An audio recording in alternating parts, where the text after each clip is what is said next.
Hello दोस्तों, नमस्कार। एक बार फिर स्वागत है आपका आपके अपने YouTube channel #Sharma sir mine.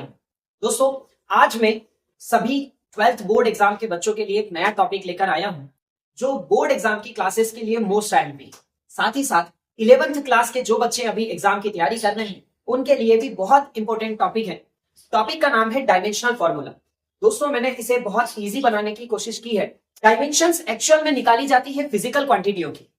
तो दोस्तों, फिजिकल क्वांटिटी क्या होती है? फिजिकल क्वांटिटी ऐसी क्वांटिटियां होती हैं जिन्हें न्यूमेरिकल वैल्यू से मेजर किया जाता है। दो तरह के फिजिकल क्वांटिटीज होती हैं, फंडामेंटल और डिराइव्ड क्वांटिटीज। फंडामेंटल क्वांटिटीज जो ऐसी क्वांटिटी होती हैं जो कि किसी भी क्वांटिटी पे डिपेंड नहीं करती, उन्हें फंडामेंटल क्वांटिटीज कहते हैं। और साथ ही डिराइव्ड क्वांटिटी ऐसी क्वांटिटी जो फंडामेंटल क्वांटिटी पे डिपेंड करती है, उन्हें हम डिराइव्ड क्वांटिटी। मैं इनके ऊपर भी एक टॉपिक बनाऊंगा। अब हम डायमेंशन फॉर्मूले के लिए शुरुआत करते हैं। तो डायमेंशन फॉर्मूला किसी भी फिजिकल क्वांटिटी का निकाला जा सकता है। इसके लिए आपको सिर्फ और सिर्फ कुछ भी वैल्यू याद होनी चाहिए, कुछ टॉपिक्स जिन्हें मैं आप लोगों को बताता हूं। जिस तरह से अभी मैंने आपको फिजिकल क्वांटिटी के बारे में बताया, तो फिजिकल क्वांटिटी हमारी दो तरह की होती है एक्चुअल में, जिन्हें हम फंडामेंटल और डिराइव्ड क्वांटिटी। इन दो तरह की क्वांटिटीज में हमें फंडामेंटल क्वांटिटियां पूरी तरह से याद होना चाहिए। ये बेसिक 7 होती हैं जिन्हें हम 7 फंडामेंटल क्वांटिटीज में मेजर करते हैं, जिसमें mass, length, time, temperature, current, luminous intensity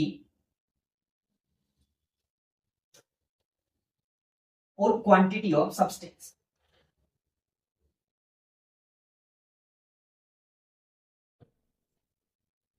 ये हमारे पास में 7 फंडामेंटल क्वांटिटीज होती हैं। आपको इन 7 फंडामेंटल क्वांटिटीज के सिंबल उनकी यूनिट के साथ याद होना चाहिए। इसके अलावा आपको जो चीजें मैं बताऊं वो यहां पर आपको पता अगर हो जाएंगी तो आप डायमेंशन फॉर्मूला किसी भी फिजिकल क्वांटिटी का बहुत आसानी से निकाल सकते हैं। मैं आपको सबसे पहले इनका सिंबल और ऐसा यूनिट बता देता हूं। शुरुआत हम करते हैं मास, जिसका सिंबल होता है कैपिटल M, जो फंडामेंटल क्वांटिटी में यूज किया जाता है। इसकी ऐसा यूनिट होती है किलोग्राम। लेंथ हमारे पास जो होती है उसे हम L से शो करते हैं और ऐसा यूनिट होती है मीटर। टाइम हमारा जो होता है टाइम, इसे हम T से डिनोट करते हैं, ऐसा यूनिट होती है सेकेंड। और साथ ही टेम्परेचर हमारा जो होता है उसे हम K से डिनोट करते हैं, ऐसा यूनिट होती है केल्विन। करंट हमारा जो होता है उसकी सिंबल A से रिप्रेजेंट करते हैं, ऐसा यूनिट होती है एम्पियर। लुमिनस इंटेंसिटी एक्चुअल में इसे हम CD से रिप्रेजेंट करते हैं, जिसकी ऐसा यूनिट होती है candela. And the last one is quantity of substance, इसे क्वांटिटी ऑफ मैटर भी कहते हैं, जिसे हम एक्चुअल में मोल से रिप्रेजेंट करते हैं, जिसकी ऐसा यूनिट होती है मोल। ये 7 फंडामेंटल क्वांटिटीज अगर आपको याद है तो आप किसी भी क्वांटिटी का डायमेंशन फॉर्मूला निकाल सकते हैं। दोस्तों, डायमेंशन फॉर्मूले पे आते हैं। डायमेंशन फॉर्मूले का एक स्टैंडर्ड फॉर्मूला आप लोगों को मैं बता दूं, जो कि होता है MLT इनकी पावर A, B और C, वेयर ABC जो होती है वो डायमेंशन शो करती है। ABC को हम डायमेंशन कहते हैं। डायमेंशन इट मींस उसकी दिशाएं, उसकी डायरेक्शंस। तो शुरुआत करते हैं इस बेसिक स्टैंडर्ड फॉर्मूले में। M जो होता है वो मास को रिप्रेजेंट करता है, L जो होता है लेंथ को रिप्रेजेंट करता है और T जो होता है वो टाइम को रिप्रेजेंट करता है। दोस्तों, इसके साथ T और हम यहाँ पर A और K, ये करंट और टेम्परेचर के लिए भी कुछ चीजें ऐड कर सकते हैं, जो फॉर्मूले में आगे आप लोगों को काम आएगा। 12th वालों को इस चीज का बहुत ज्यादा ध्यान रखना चाहिए। उसके बाद सबसे पहले मैं आपको एक ऐसा बेसिक फॉर्मूला बताता हूं दोस्तों, जिसे हम इस फिजिक्स में फंडामेंटल क्वांटिटी का बीज कह सकते हैं। बीज वही सीड्स जिसे बोया जाता है और बहुत बड़ा पेड़ हमें मिलता है, उसी के बारे में आज हम जानना चाहेंगे। इसका बेसिक जो हमारे फॉर्मूला होता है, इसे हम जानेंगे फोर्स के बारे में। दोस्तों, फोर्स एक फिजिकल क्वांटिटी होती है जो डिराइव्ड होती है। इसे हम डिफाइन करते हैं, पुश और pull of an object, it's called force. Force एक ऐसी क्वांटिटी होती है जिसमें किसी चीज को धकेला या खींचा जा सकता है। और फोर्स का जो फॉर्मूला होता है उसे हम लिखते हैं मास इनटू एक्सेलरेशन। दोस्तों, ये छोटे छोटे से फॉर्मूले आपको किसी भी डेरिवेशन के साथ याद हो जाएंगे और इन फॉर्मूलों के साथ आप डायमेंशन फॉर्मूला निकालें। मास इंटू एक्सेलरेशन से हमें किस तरह से डायमेंशन फॉर्मूला रिप्रेजेंट करना है? दोस्तों, फोर्स की एसआई यूनिट न्यूटन होती है।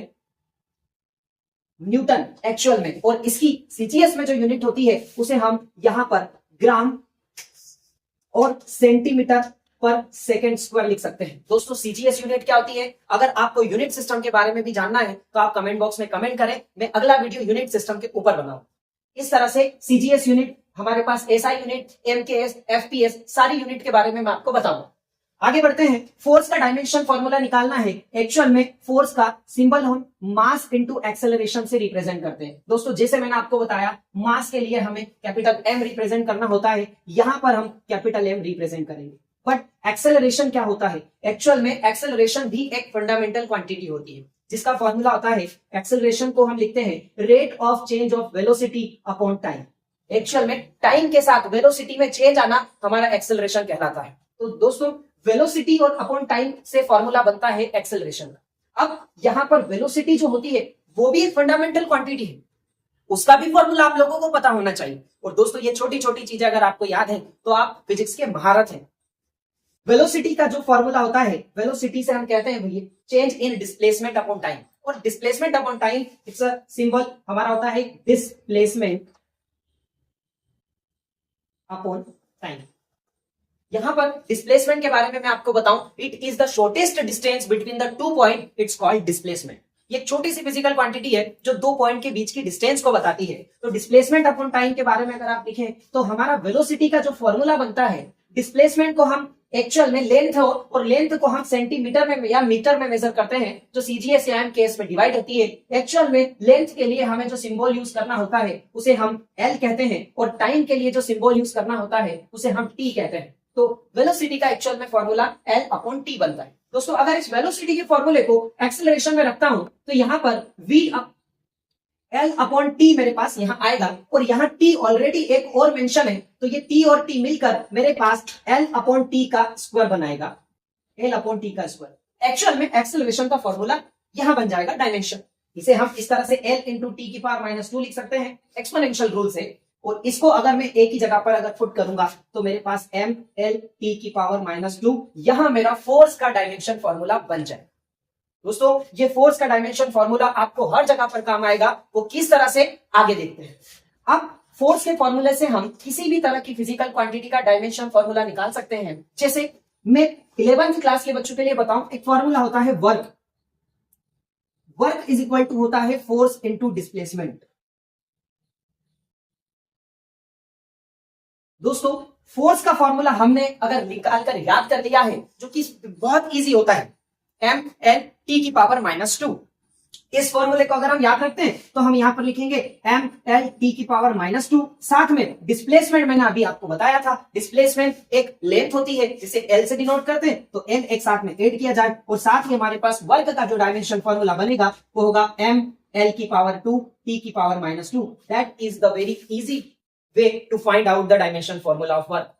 दोस्तों अब मैं कुछ 12th वालों के लिए बता दूं, बोर्ड एग्जाम में जो बच्चे 12th क्लास की एग्जाम देने वाले हैं उनके लिए डायमेंशन फॉर्मूले किस तरह से पूछे जाते हैं, वो डायमेंशन फॉर्मूले आप अभी जानेंगे। जिस तरह से हमने अभी फोर्स का डायमेंशन फॉर्मूला याद किया है, बस इस तरह से हमें एक फॉर्मूले के साथ नए फॉर्मूले बनाना सीख लेना है। जैसे शुरुआत करते हैं, सबसे पहला बोर्ड एग्जाम में पूछे जाने वाला फॉर्मूला होता है electric field intensity. Electric field intensity, दोस्तों इलेक्ट्रिक फील्ड इंटेंसिटी क्या होती है? इसे कहा जाता है, डिफाइन किया जाता है, the force exerted on a charge in electric field, it is called electric field intensity, जिसका फॉर्मूला बनता है E बराबर F अपॉन Q।